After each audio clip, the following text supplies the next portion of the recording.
Okay, guys, I'll try to help you any way I can tonight. Thanks for sticking around. Point was where they started to take back momentum and things really changed. You know, they get a score. I thought they battled. I mean, is there a point in the game where it just turned? No. We didn't take advantage of opportunities in the first half, and I've been doing this a long time. And when you do that, sometimes you get away with it, but more times than not, you don't. More times than not, it comes and bites you in the rear end later in the game, and it sure did us. There was an opportunity in this game to have it, 3 scores or more at the half, and we didn't do it. So. Can you help us better understand the quarterback situation? It appeared that when Noah started, he threw a couple nice passes, but then he left the game, but came back and threw more passes. Was he healthy enough to play? Yeah, here's the situation with our quarterbacks. It's been unfortunate. Everybody knows now, so I'll announce Noah has a hand injury. And he is healed, right? He had it repaired and he is healed, but he has stamina. His stamina isn't what it needs to be yet. So he's not in danger of hurting himself worse, but he can't always grip the ball the way he wants to. And when he can sometimes, then it comes and goes. And part of it is fatigue, muscle fatigue. His hand was in a cast or whatever that thing he had on for quite some time, and it takes a little time to get it back. So he's fought his guts out to get back. He's just not all the way back yet. Gavin, he actually has an injury that if he played tonight, he would have risked hurting himself worse. So we're never going to do that. He's getting better. And then Evan's the most healthy, but certainly he's been banged up as well. So, yeah, it's unfortunate, the quarterback situation, the way it is. It's not the way you want it as a head coach for sure, but, you don't get to pick that. What determines how you utilize the quarterbacks who are healthy and available? Well, Noah was the most healthy he's been. So when he's the most healthy, he's the most experienced. He's the guy that needs to play right now. But he can't do it a whole game. And you could see some of those passes got away from him, and it's frustrating for him because, he's used to being able to do that, and now sometimes he can and sometimes he can't. You saw there's some nice passes early. Evan's done some good things. When you look back over the course of the season, he's been able to have some completions and some plays, and turning the ball over, you can't do that. We're a good team when we don't turn it over. You guys rank in the bottom 10 in most offensive categories. Do you have confidence that you guys can turn this offense around, and if so, why? Well, I most definitely do. We have a lot of work to do. This bye week, we're going to have to really examine everything, how we're doing it, why we're doing it, and who's doing it, and when they're doing it. And that's going to take some time. But you know what? We have the bye week to do it. We have to do it. We got a lot of football ahead of us. When you feel like I have felt, even in the Ohio State game, I feel like we're competitively playing, right? And that's a step along the way to becoming winning more than you lose. It's not a step that we much enjoy, but it's a step. You throw in some injuries, it makes it harder, especially at the quarterback position. But you can't pick the hand you're dealt. You got to play it. So if you got the 5 of clubs, you got to figure out how to win with the 5 of clubs. That's life. Greg, Rutgers had 9 penalties that cost the team 97 yards. What can you say about the effects of these penalties on the team's chances of winning? Yeah, it's hard to win when you have 9 penalties. There's no doubt about it. That's my job. I got to make sure that we play penalty cleaner football.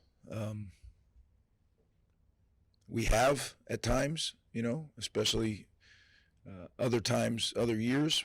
This year we seem to be making mistakes that are costly. That's the way it goes. Nebraska's defense in the second half compared to the first half, where it seems like everything was clicking in that first half, and then it did like a complete 180 in the second half. Yeah, see, I didn't feel like everything was clicking in the first half. That's where we differ, right? I think we had some opportunities. We had one drive where everything was clicking, and two, there were a big play made the drive go. I didn't ever feel like we were in a rhythm where it was just we were rolling. And I don't think that has to do with who's running it or who's throwing it, all those things. I think it has to do with we need to execute better, and we need to coach better. So are we giving them – that's what I mean when I say we got to examine what we're doing, how we're doing it, who we're doing it with. And certainly something's not working. The other side of the ball, I think they're playing very well, playing winning football. So we need to get it straightened out. We block a punt, and we come away with 3 points. Number one, you got to scoop and score the punt. We work on it all the time. We didn't execute it, right? Maybe I don't know. We got to figure that out, why it's not happening. Maybe we have to do a better job coaching it. But then we only get a field goal out of that. Those are the things that get you. That's what I'm talking about when I say missed opportunities. Greg, what did you sense was the mood of the players in the locker room afterwards? And going into the bye week, are there things you have to do to maybe, I don't know, in terms of the energy level and get guys pumped up? No, this team has a very strong culture. We have a very, very tight football team. I told them, though, I said, there'll be the doubters will be out there, the people that are telling you, you're not good enough and you're not going to win another game and all those things. And that'll happen. And I said, you cannot allow circumstance to dictate your behavior. If you do, you're on for a wild ride. You have to believe in your culture and you have to live it. Whether you win 14-13 or you lose 14-13, it's still, you got to be the same person. And that I believe we will be. I do. I believe we have that strength of culture in our locker room. They're very disappointed. I mean, to the point of grown men crying because they felt and they know we let one slip away today. But I don't know. I say that and I don't say that, right? Because when I'm on that other side, we won that game. If I'm Nebraska, we won it. You didn't let it slip away. We took it. And that's what I've been telling the team.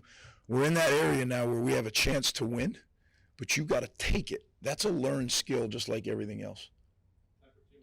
Greg, what do you want to say to the fans who haven't seen a Big Ten home win in 5 years? Well, that's tough. I agree.